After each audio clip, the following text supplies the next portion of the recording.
This morning we'll begin chapel with a chapel talk by Josie Hudson. Please welcome Josie.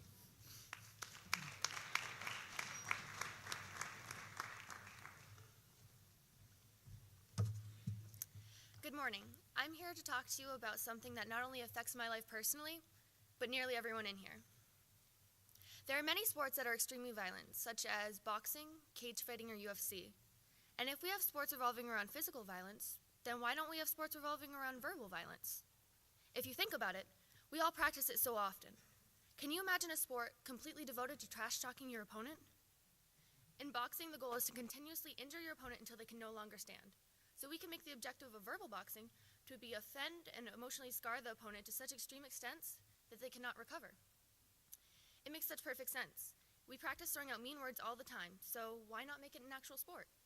The best part would be that you cannot see how much damage you have done, because unlike traditional boxing, the damage is internal.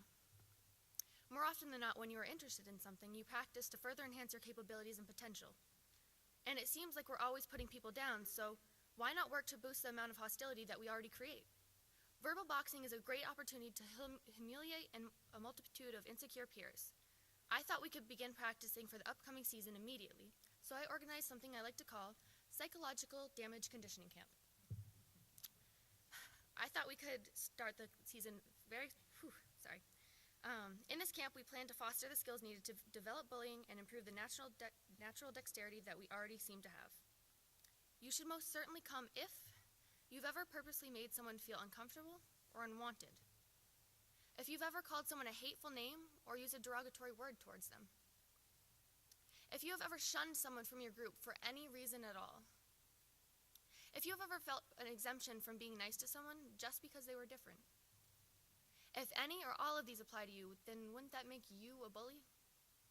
So our biggest hopes in doing this camp are to increase the violence in school, and hopefully as a result, we will increase low self-esteem, emotional scarring, and maybe if we all work hard enough, the suicide rates will go up. If you're interested, you should most certainly come and hop aboard the emotional pain train. I honestly hope everyone in here was awake enough in their seats to realize the immense amount of sarcasm that was implied throughout all of that. And although it was said in a joking manner, bullying is not a funny matter. I'm sure everyone knows the facts about bullying, and I'm sure you've all heard the anti-bullying speeches. And don't forget about all the signs in your middle school that said anti-bullying. But even if all that together didn't stop the mean girl in 3rd grade from flushing my sweatshirt down the toilet. But those things only have as much effect as we allow them to. Facts about bullying are only helpful if we don't just hear them, but if we listen to them. Anti-bullying signs are only practical if we don't just look at them, but if we actually take time to see them. Ultimately, we have the power to put an end to bullying and harassment. I remember a specific time when my 2 sisters and I were fighting. My dad had gotten fed up with all 3 of us, so he told us to all line up. He handed each one of us a spoon and a tube of toothpaste. He told us to squirt the toothpaste into our spoons. We looked at him like he was crazy, but we obediently did as he said. We were all standing there with our toothpaste spoons in hand, waiting for an explanation, and he calmly told us to put it back. With puzzled looks on our faces, he repeated, "Put the toothpaste back into the tube." I stood there and stared with a baffled look on my face. My older sister tried to ask what he meant, and my younger sister sat struggling with the blue Colgate that she now had all over herself. He said that this was relevant because once you say hurtful words, they're out there for good, and you can't put them back. Of all the lessons my father has taught me, this visual will always stay with me. But my point is, it's a bigger deal when bullying has happened to you. I'm sure everyone in this room has felt at one point deliberately singled out, made fun of, or embarrassed. We see it all the time, and it's so typical that we don't even recognize it. I have a friend who is bullied. I care for him like a brother, so it kills me to hear some of the things that are said or done to him. It has been so bad at points that he has attempted suicide.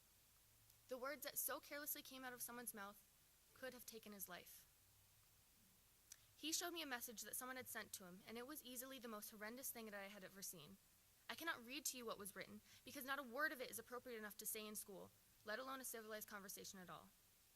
My stomach turns as I read it, and I simply wanted to curl up on the ground and start bawling.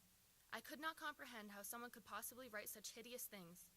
I convinced him to talk with a teacher, and things have since been resolved. But that does not mean he won't become upset when thinking back on all of his struggles. because the effects of bullying stay with you. I made sure to let him know that I'm always there for him, whether he just had a bad day or he was being bullied. I told him he could come talk to me anytime, every time, and he does.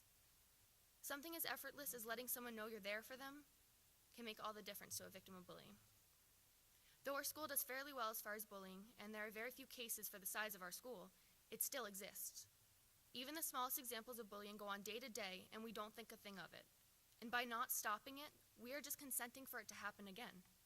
It's only going to get better if we stop it as we see it, whether it be in the lunchroom, a classroom. The second you see it, you become involved. Is it honestly going to take someone jumping off a bridge before we stop things? How about we instead take initiative now? But effective change cannot be done by a single person alone. It's going to take the combined effort of everyone. So let's stop bullying in its tracks. Let's stop bullying for anyone who's ever been picked on for being different. Let's stop bullying for all the deaths caused by cruelty and violence. And let's definitely stop bullying in memory of my sweatshirt that got flushed down the toilet so many years ago. Thank you.